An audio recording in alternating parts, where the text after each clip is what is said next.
ಹೊಸ ಕಟ್ಟಡ ಆಗ್ತಾ ಇದೆ.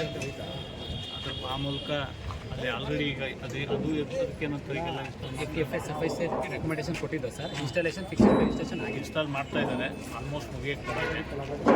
ಆ ಒಂದು ಮುಂಜಾಗ್ರತಾ ಕ್ರಮ ಯಾವ ರೀತಿ ನಾವು ಜನಸಾಮಾನ್ಯರಿಗೆ ಗೊತ್ತಿರಲ್ಲ ಯಾವ ರೀತಿ ಫೈರ್ ಎಕ್ಸ್ಟಿಂಗ್ವಿಷ್ ಮಾಡಬೇಕು ಅಂತ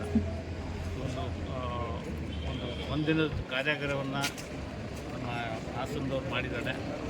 ಅವರಿಗೆ ತುಂಬ ಧನ್ಯವಾದಗಳು ಹೇಳ್ತಾ ಈ ಒಂದು ಕಾರ್ಯಾಗಾರದ ಸದುಪಯೋಗವನ್ನು ಪಡ್ಕೋಬೇಕಂತ ಹೇಳ್ತಾ ಮತ್ತು ಸಂಬಂಧಪಟ್ಟ ಇಲಾಖೆಯವರು ಇಲ್ಲಿ ಬಂದಿದ್ದಾರೆ ಈ ದಿನ. ಸಿಕ್ಕಿರೆ ಸ್ಟೇಷನಿಂದ ಬಂದಿದ್ದಾರೆ, IBಯಿಂದ ಬಂದಿದ್ದಾರೆ. ಅವರೆಲ್ಲ ಒಂದು ಅನುಕೂಲ ಆಗುತ್ತೆ ಅಂತ ತಿಳ್ಕೊಳ್ತೀವಿ.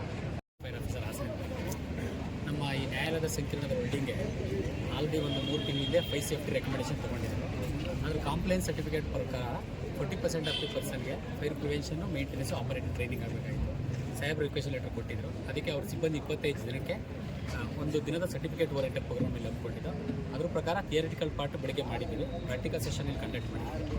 ಪ್ರಾಕ್ಟಿಕಲ್ ಸೆಷನಲ್ಲಿ ಅವ್ರಿಗೆ ಅಗ್ನಿಂಧಕ ಉಪಯೋಗ ಯಾವ ರೀತಿ ಮಾಡಬೇಕು, ಯಾವ್ಯಾವ ಟೈಪ್ ಅಗ್ನಿಂಧಕಗಳಿದೆ, ಯಾವ್ಯಾವ ಫೈರ್ಗೆ ಯಾವ್ಯಾವ ಅಗ್ನಿಂಧಕ ಬಳಕೆ ಮಾಡಬೇಕು ಅನ್ನೋದ್ರ ಬಗ್ಗೆ ಮಾಹಿತಿ ಕೊಡ್ತೀವಿ.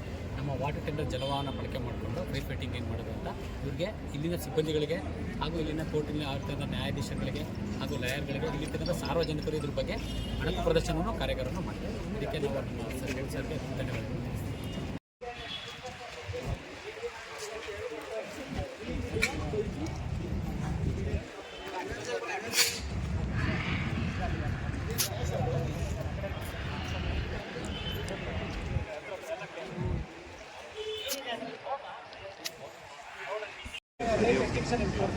ಡಿಸ್ಪ್ಲೇ ನೋಡಿ ನಿಮಗೆ ಇರತಕ್ಕ 25 ಜನ ಸರ್ಗೆ ಅಲ್ಲೇ